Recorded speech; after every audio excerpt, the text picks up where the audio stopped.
એવા તમામ આગેવાનશ્રીઓ વડીલોને અમે આમ આદમી પાર્ટી પરિવાર તરફથી આપનો ખૂબ ખૂબ આભાર વ્યક્ત કરીએ છીએ। મિત્રો, આજે આ સરકારશ્રીએ ગઈકાલે જ એ લોકોએ જાહેર કર્યું હતું ને તમારા બધાના જ મોબાઈલમાં સાયલેન્ટો વાગ્યા હતા કે નહીં વાગ્યા? તમે વિચાર કરો, આજે કુદરત પણ આપણી સાથે છે કે આગાહી એટલી બધી કરવામાં આવી હતી અલગ અલગ જિલ્લાઓમાં, પણ તેમ છતાં આજે આ વરસાદ જે આપણી પર આજે મહેરબાન છે કે આજે આટલી જનમેદની ને આજે બધા ભેગા થયા છે અને આજે વરસાદ નથી પડ્યો, એટલે કુદરતનો પણ આપણે આભાર માનવો જોઈએ મિત્રો। કેમ કે ચૈતરભાઈ વસાવા અને એમની આ પૂરી ટીમ એ દરેક સમાજના મુદ્દાઓ આ સરકાર સામે ઉઠાવે છે, આ સરકાર સામે મજબૂતાઈથી લડે છે। એના માટે જ આપણા સાહેબશ્રીને જેલમાં મૂક્યા છે। આપણા સાહેબશ્રી છેલ્લા ત્રણ વાર જેલમાં ગયા, એમના ધર્મપત્ની બે વાર જેલમાં ગયા, પણ તેમ છતાં મિત્રો આજે આ ચૈતરભાઈ અને એમના પરિવારનો આપણે ખૂબ ખૂબ આભાર માનવો જોઈએ કે આજે ઉમરગામથી અંબાજી હોય કે સમગ્ર ગુજરાતમાં આજે ચૈતરભાઈ ભલે જેલમાં છે પણ એમણે ઘરે ઘરે ચૈતરભાઈ પેદા કરી દીધા છે। અને આજે આખા ટ્રાઇબલમાં જે આ ઘરે ઘરે ચૈતરભાઈ પેદા કરી દીધા એ જ આ ભારતીય જનતા પાર્ટીને ખૂંચી રહ્યું છે। જ્યારથી આપણી આ જિલ્લા પંચાયત બની છે મિત્રો, આ ભારતીય જનતા પાર્ટીએ આપણા ચૈતરભાઈને એક નહીં જેવી સામાન્ય કેસમાં અઠવાડિયામાં 3 દિવસ સુધી તારીખો પાડતા હતા આ લોકો।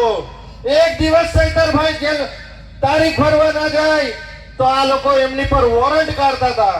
તમે વિચાર કરો, 2023 નો કેસ અને 2026 માં આ સરકારોએ જજમેન્ટ આપ્યું।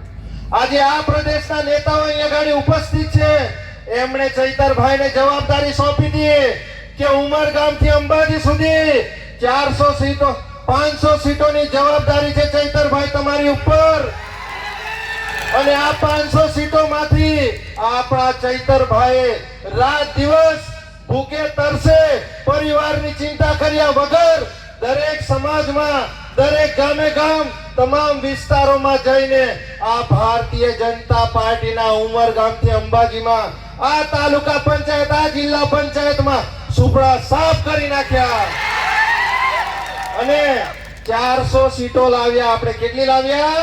400 સીટો। એ આ ભારતીય જનતા પાર્ટીના નેતાઓને પેટમાં તેલ રેડાઈ રહ્યું છે, એ જ આ અમને ગમતું નથી। આ ચૈતરભાઈ વસાવા ટૂંક સમયમાં જ આવે છે અહીંયા આપણી વચ્ચે।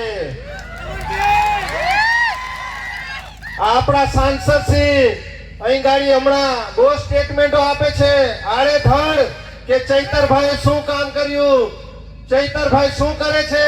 અરે ભાઈ, તમે તો 30-35 વર્ષથી સાંસદ છો। હમણાં આપણા જ આગેવાનોએ કીધું એમ કે જે સાંસદ આજે 30-35 વર્ષથી પોતાના ગામનો રસ્તો ના બનાવી શકતો હોય એ શું આપણા લોકોનું ભલું કરવાનો છે। આજે એ સાંસદ આજે દિલ્હીમાં આટલું બધું એ થઈ રહ્યું છે, કેમ ભાઈ તમે એ બાબતે નથી બોલતા? અમારા વિદ્યાર્થીઓ અહીંયા ગાડી ગ્રેજ્યુએટ છે, તમામ લોકો આજે મહેનત મજૂરી કરી રહ્યા છે। તમે એશિયાની ફર્સ્ટ નંબરની જીઆઈડીસી માં તમે સાંસદ છો। અમારા નર્મદા જિલ્લામાંથી તમે કેટલા લોકોને નોકરી પર લગાવ્યા ભાઈ? લગાવ્યા છે કોઈને? આપણા વિસ્તારમાંથી કોઈને પ્રાઇવેટ નોકરીમાં નથી લગાવી શકતા, કોઈને સરકારી નોકરીમાં નથી ભલામણ કરી શકતા, અને રાજ્યમાં મુખ્યમંત્રીને પત્ર લખે, દેશના વડાપ્રધાનને પ્રશ્ન લખે। અરે ભાઈ, તમારાથી આ તમારો જિલ્લાનો પ્રમુખ તો તમારાથી હચવાતો નથી। આ તમારા જિલ્લા પંચાયત જિલ્લાનો પ્રમુખ, એ તમે ધારાસભ્ય, તમે સાંસદ સભ્ય, તમારો આખો ટીમનો આખો બધો કાફલો તમે ગાંધીનગર લઈ જાઓ છો, પણ તમારી ફીફોડી તો કઈ વાગતી નથી। અને તમે પાછા આવ્યા છો અમારા ચૈતરભાઈને દબાવવા માટે। અને ડિબેટ કરવી હશે તો સાહેબ શાંતિથી થોડી રાહ જોજો, આવે છે અમારા સાહેબ। તમે કહેશો તે સ્થળ, તમે કહેશો તે સમય, તમે કહેશો તે જગ્યા અમે આવનારા દિવસોમાં તમારી સાથે ડિબેટ કરવા માટે પણ તૈયાર છે. પેલી કહેવત છે ને, લાગશે વાર પણ આવશે બદલાવ. એટલે શાંતિ રાખજો. વધુ ન કહેતા આપણે આપણા આગેવાન શ્રીઓને અને આપણા ધારાસભ્ય શ્રી ચૈતરભાઈ વસાવાના જે ધર્મપત્ની આવ્યા છે એમને પણ આપણે સાંભળવાના છે. તો અમારી વાણીને અહીંયા ગાડી વિરામ આપીએ છીએ. જય હિન્દ, જય ભારત. એકવાર આ બધા જ મહાનુભાવો હમણાં બોલવા આવવાના છે એટલે જરા એક જોરદાર નારો લગાવી દઈએ આપણે. બોલો જય આદિવાસી, જય આદિવાસી, જય जोहार. चैतर भाई तुम संघर्ष करो, चैतर भाई तुम आगे बढ़ो.